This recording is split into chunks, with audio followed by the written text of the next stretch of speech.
Assalamualaikum warahmatullahi wabarakatuh dan salam sejahtera. Saya Muhammad Akmal Faris, wartawan TV PSS SMK Taman Bunga Raya 1. Pada hari ini, 1 April 2026, telah diadakan Majlis Kecemerlangan SPM 2025. Majlis ini diadakan sebagai tanda penghargaan terhadap usaha gigih, disiplin tinggi serta komitmen luar biasa yang telah ditunjukkan oleh calon SPM 2025 sepanjang perjalanan akademik mereka. Penyampaian anugerah diberi kepada murid cemerlang yang memperoleh keputusan 3A hingga 9A. Teruskan bersama kami untuk menyaksikan detik-detik penuh inspirasi dan penghargaan dalam majlis yang penuh gemilang ini.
Assalamualaikum dan tahniah saya ucapkan kepada anda atas kejayaan cemerlang dalam SPM 2025.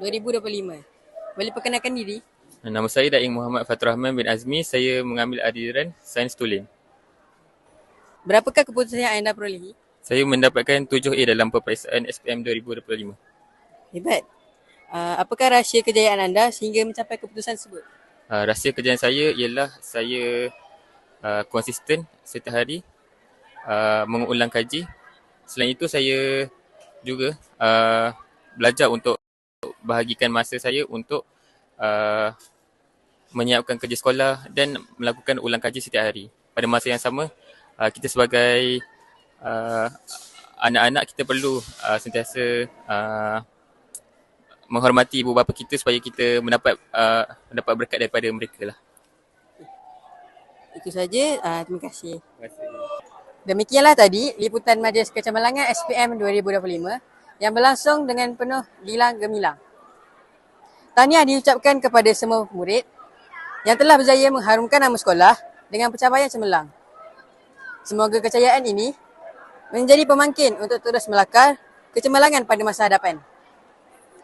Setinggi-tinggi penghargaan juga kepada pihak pentadbir, guru-guru serta semua yang terlibat dalam menjayakan majlis ini.